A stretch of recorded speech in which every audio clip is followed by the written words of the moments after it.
Great vibe today, man. We on set today, man. We hear you, man. Ammo, man, I appreciate y'all, man. I'm gonna give you the raw story uncut, man. Let's get it, man. Gotta hear this one. You dig what I'm saying?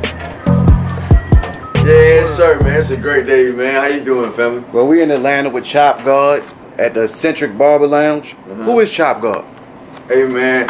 First of all, man, it's Drake Dennis, aka the Chopgod, man. The Chopgod was created, man, as a young dude, man, coming out of the south side of Atlanta, man, just want to cut hair, man.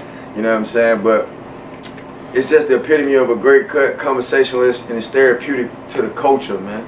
You know what I'm saying? All right, so you from Atlanta? Yes, sir. What side? South side, man. I went to school on the north side. What's the difference in the south side and north side? Man, it's night and day, man. It's a hustle mentality. On the north side of town, man, it's more so conservative. You know what I'm saying? Move a little bit more slower. Sound like Baltimore. You know what I'm saying? East versus west. One side get money, the other side known for robbing and drinking, right? As kids, man, we used to get all the stuff from the south side, from the SWATs, take it to the north side. What's the SWATs? Southwest Atlanta. So we used to get all the products and stuff like knockoffs and go back up to the north side of town and sell it for 3 times higher. Is Peachtree considered north side? Like nah, man, Peachtree like in the middle of the city, man. North side's Marietta, Gwinnett, you know what I'm saying, Smyrna, Cobb and shit like that. Cool, cool. So how long you been cutting hair, man? So I've been cutting hair 20 years. Professionally, I've been cutting hair 7 years though. Like I said, I've been cutting hair since I was 10 years old. What got you into it? What got me into it really was just getting fucked up. My mom, goddamn, used to cut my hair, you know what I'm saying? When she didn't have it, she couldn't send us to the barber shop. She used to go in there and get the clippers and try to do what she could with me and my little brother. So one day I told my little brother, like, look, before mom's coming skin us like a cat, sit down, bro. I'm gonna cut your hair. If I do it right, we're gonna tell her I did it. If it come out wrong, we're gonna tell her the nigga in the back of the apartments did it. Did you do it right? I did. She got off work, she came home and she looked at my little brother. She like, oh, it looks so neat. You know what I'm saying? Let me call the dude in the back and tell him thank you. And I was like, nah, man, I did that. And she was like, well, hold on. She called him. He said, hey, we ain't coming to the back. So after that, they bought me some clippers, and I've been cutting ever since. I see you're also in the non-profit community. Can you tell us a little bit about that? The non-profit community, man, that started last July for me. I've been doing it over the last 5 years, unorganized though. It was just, I always want to give back. I'm a natural servant. You know what I'm saying? I just do what God puts on my heart. You know what I'm saying? So when that means me getting into the community, helping the less fortunate, the unprivileged that just can't afford it, we just like to give back, give out a free haircut so it can change your perspective. Because sometimes a great day can start with a haircut. A bad day can start with a haircut. You know what I'm saying? You know what I'm saying? So you need an interview cut, whatever it is. If you down on your luck, man, we're going to give you that haircut that make you feel that much better. Because when you look good, you feel good. You know what I'm saying? So I want people to walk around with that persona so when they walk out that door, you know what I'm saying, they can go attack life at their greatest self. So that's where that came from. And I like to give back to the high schools. I go out to the high schools first because the youth is where it's at. So we go into high schools and we give the varsity teams fresh cuts like they celebrities. You know what I'm saying, before big games. And that was one of the biggest statues that I wanted to do with the nonprofit. You know what I'm saying, just so they can have a voice and they won't feel left out because a lot of barbers run to celebrities, you know what I'm saying, do whatever they do on call. But man, this the future right here, man. You know what I'm saying? These kids need a cut too. They want to feel special. You know what I'm saying? And they the next man up. You know what I'm saying? Fred Douglass always said it's better to pour into a youth mind than pour into an older mind that's already in shambles or broken and trying to go the other way. So I'd rather talk to the youth. 100%. That's beautiful, man. Okay, so you do anything else besides barbering? I do, man, but barbering is my passion. Barbering is my livelihood, so I teach classes under barbering. I raise apprenticeships, just show people just how to raise the culture to another level inside of barbering to get it to the highest level possible. I want high level barbers on every corner. You know what I'm saying? I want every barber across America to be able to charge $100. You know what I'm saying? I want it to be a statue away, just a haircut is looked at, to whereas we get out of that young, small mentality that a $20 haircut or a $10 haircut is still satisfactory. Like, you know what I'm saying? This is something that you're wearing for the next week to 2 weeks. So why not have it done at its greatest potential? You know what I'm saying? So I want that to be the standard of the culture of barbering. So but basically like an investment in yourself. I'm telling you, bro, like, and I'll be wanting every barber across the world to get this mentality and get this craft mastered the way it should be. Alright, so I got into Airbnb hosting, man, 2021. And it was not by choice. I was already thinking about doing Airbnb, but in a situation I was kind of forced into getting right, really going hard, and never looking back. I was in a hit and run car accident that almost killed me on Christmas Eve 2020. And upon getting in this car accident, I had so many broken bones. I had 14 broken ribs, a punctured lung, crushed diaphragm, a liver laceration, level 5, broken tailbone, broken hip. So basically when they refixed my hip and my diaphragm and my liver, everything else had to heal naturally from my ribs into my lungs with me being on this little breathing machine. So long story short, I say all that to say this: I was on bed rest for about 4 months. So me being on bed rest and couldn't move, I couldn't cut hair, and that was a big percentage of my income at the time. So upon me doing that, doing my research, I just wanted to stay active, keep my mind moving. I want to see what things I could do lucratively by being in the bed still. I had to look at something that I could do lucratively, you know what I'm saying, by still bringing in some income and not be able to move. So I believe this was the chapter in my life where God showed me how to move without moving. And I say that because I literally brought in income from being on bed rest. You know what I'm saying? I couldn't cut hair, I couldn't walk at the time. I wasn't able to even leave the house for real. So I ended up got this apartment, had my mom and my aunties. Thank you for a support system. You cannot do anything without a strong support system. I had to move back here with my mom for help. You know what I'm saying? I couldn't walk, couldn't do anything. You know what I'm saying? She had to really help me, feed me and stuff like that. But I told her and my aunt that I wanted to do Airbnb, and I needed y'all to go to this apartment, clean it up, we're going to furnish it, and I'm going to put it on the market, and we're going to start receiving income for it. And they believed in me. What year was that? You said 21? This was 21. I got out of the hospital January 14th, 21, and we got our first Airbnb unit on the market February 1st, 2021. Fast. You know what I'm saying? We was moving pretty quick, you know what I'm saying, just to keep things going. But like I said, I was on bed rest for 4 months, so I had to have something moving. You know what I'm saying? When you couldn't cut hair, nothing. I couldn't cut hair, I couldn't move up. You was sick, wasn't you? I was sick. I was hurt, bro. You know what I'm saying? I didn't know where to turn to. Social media was your best friend? Social media, it wasn't my best friend. I really turned to books. I turned to audibles. You know what I'm saying? Just wanted to clear my head and go on a different route, and just realize that some of the most successful people figure out ways how to still make moves without having to do physical labor. You know what I'm saying? It's just all about your mental, man. You know what I'm saying? Whatever you put your mind to it, you could do it. So I see like a lot of successful people do. They're just very successful in delegation. You know what I'm saying? Sometimes you just gotta put your team on. You know what I'm saying? Make sure everyone is on one accord. And you know, every championship team, everybody got a role. So if everybody doing their role, you can get a lot done. You know what I'm saying? So we was able to get a lot done in that time period. We got our apartment units on Airbnb platform. How many you have now? We got 3 on the platform now. But that was just taking the course of just trial and error. And that first year was trial and error. You know what I'm saying? We didn't know what we was doing. We was going at it, and then we mastered it. And from there, I think we made additional like 30, 40K the first year just off trial and error. Without having to do no physical labor. Besides cleaning up. Besides cleaning up, for real. You know what I'm saying? Got the page to a super host. Once you get your page to a super host. What's that? That means that it's qualifications inside of Airbnb. So they'll grade you on how fast you respond to a tenant. They'll grade you on how well you keep it clean. And they'll grade you on how many reviews you have within 3 months. And so if you get all through this grading criteria, you have to stay above a 4.5. And so with doing that, we got our grading criteria over 4.5. And so that what it does is it takes your unit into the first, as soon as you log on to Airbnb, you're one of the first couple units seen. You see what I'm saying? So you always want to stay in that superhost status, so to make sure you keep your Airbnb booked. So I guess that take me into my next question.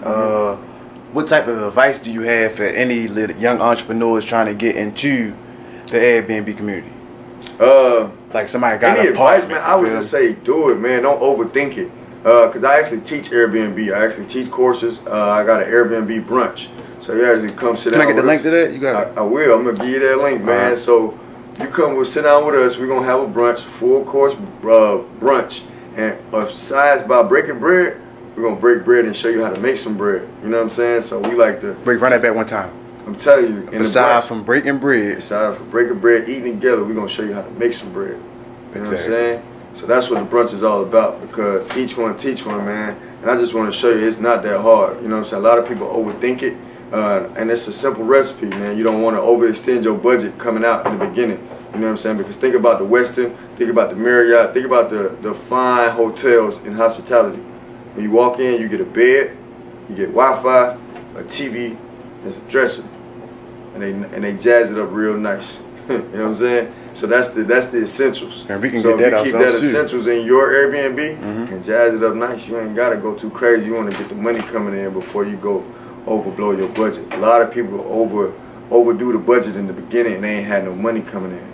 Okay, so basically you saying, like how a lot of guys be saying, you need to get the Louis Vuitton overthrow with it. As long as you got your bed clean, white dresser, linen, white all towels, that, right? You got some good decor. You know what I'm saying? The house is nice, clean, sanitized, smell good. You know what I'm saying? Decor is a must. You can get pictures. You can get essentials, flowers, you know what I'm saying? Things to jazz it up and all that, but you do not have to go out and do over-the-top tier things the first go run, you know? You want to get the money flowing, and then once the money gets coming in, then pull back and start doing other things inside your Airbnb. You're not lying. You're not You know lying. because you could literally get your first property started off the ground. I teach people how to leverage credit. So if you leverage credit, you can get it off the ground with a $0 startup. If you're coming out of pocket, your furnishings and deposits off a unit, you can get in and out of your first property with anywhere between 5 to 7K. You know what I'm saying? So also if you're leveraging credit, you can leverage a credit card with 5 to 7K. And off that 5 to 7K you said investing into your first property, off experience, you see that you could bring back 30 to 40K. Off the first one. 100%. 100%. So you know what, I might have to look into that You know what I'm myself. saying? Like, because you got nightly stays and then you got other markets. Price differentials when you got nightly. Exactly. Think about it. You're coming in your city and you got concerts, you got things going on. So now the price rocket. You look on the Westin or you look at any other hotel. $548 You know what I'm saying? Exactly. They going skyrocket. You competing with them. Why? Because you're giving out an entire crib. You know what I'm saying? You're giving out an entire property. So you know what I'm saying? So that things that set you aside from just having a room when you have an actual entire crib. Okay, well, that's something that we're going to have to look into and make sure you give us that link. Yes, sir. Okay, so aside from the Airbnb, what type of advice do you have to any barbers trying to get into the barbering community? In the barber community, man, you have to be passionate about this. I'll tell a lot of barbers that I've trained over the years, man, you definitely have to be passionate about barbering, man, because people could tell if you love what you do. You know what I'm saying? So you really want to master your craft and own up to your skills because you're playing with someone's look. So this is their crown. You know what I'm saying? So you really have to take heed to that, to have a sense of pride in what you're doing when you get into this barber game. You're not lying, bro. You're not. I do not play by my head, bro. It's energy, lying, bro. It's energy. I have people at certain times where just off of energy that comes from me, man, they'll fly me out for a lineup when they could just get a barber in that respective city or that respective town. But it's like, nah, I need to keep that same energy, that same hands, that same set of skill set, that same mind. I need that. You know what I'm saying? That's what comes with barbering. That's awesome, bro. That's awesome. So I remember you saying, I just want to ask this question about the $100 haircuts. So in Baltimore, I had a couple times where I got a $100 haircut, and I didn't see the difference between that $100 haircut and that $40 haircut, but I did see they put hella Beijing on my shit. You feel me? And I feel like I paid for that. A lot of people messed the game up, man. Shout out to Baltimore. Baltimore got some dope barbers, by the way, man. They told me that in Baltimore it's called the bip. You know what I'm saying? Oh yeah, you gotta get bip. You got to. You got to. So I'm hip to the. You know what's going on. That's exactly what it's called, bro. Man. Yeah, man. I was in Baltimore. Baltimore showed me some love, man. But nah, man. Beijing is not the $100 haircut. Okay. The $100 haircut is the mastery behind it. You know what I'm saying? When I say the mastery, is actually understanding the skill set. So a $100 haircut is supposed to last you. You know what I'm saying? The enhancements come if you want it. But enhancement, think about you break down enhance. Enhance. It's supposed to enhance what you already got going on. You're not supposed to make it just exactly. That, right? So a $100 haircut is just from the foundation alone. So when I wipe that Beijing off in the shower, I still got a hairline. Exactly. A $100 haircut, you don't even need enhancement, sir. You see what I'm saying? But if you want them, you can get them. Exactly. A $100 haircut is all about the foundation, about how long that haircut is gonna last you, what the blend is like. You know what I'm saying? Making sure that your beard and all the sculpture, no pushback. You know what I'm saying? That way you're not playing. I see how you holding your fingers, bro. You're not playing. The next couple of days, because think about when you're a mastery barber, you're thinking about the grow back. You know what I'm saying? Because the hair is gonna come back at some point. So you gotta automatically know that what I'm about to do is gonna grow back in the next 7 to 10 days. but I'm gonna cut for that. So now I'm cutting in my transition to know as long as your hair is growing back, it's growing back in the right mold that I put it in. It's growing back in the right blend that I put it in. So you never look crazy. Like I see a lot of barbers leave hair in they blend, and then when their hair start growing back, you can tell where it's messed up. We messed up in the fade. You're not lying to me right now, bro. It's a lot that go into just being a $100 barber than just some spray, because the spray is just getting oversaturated with a lot of young guys coming in off YouTube University. You know what I'm saying? They want to get quick to the spray. You know what I'm saying? Like, YouTube University. YouTube University is putting a lot of barbers on the I feel like you answered the next question I was going to ask. I was going to ask you what separates you from ATL barbers or barbers. The fact that you just told me about that. So, man, that sounds good. What separates me from all the other barbers is I had a sports background. So in my sports background, we always watch film. So that was my film process that I took home in barbering. So when I groom myself, I actually go home and watch my film, and I critique myself, and I figure out what parts of the gradients of the head that I need to work on, or what parts of the blend that I need to work on. You know what I'm saying? And that's how I blow up my whole haircut to look at my transition, and I study that. Man, I'm a photographer and a graphic designer, so the way that you breaking that down, I just see Photoshop when I'm I got a editing. photographic memory, so it's like in that photographic memory, I need to be able to study this film, study this piece of where I was in my craft on my canvas, and I'd be looking like, okay, I got it. Right, I know what I need to correct. Like a painter. Exactly.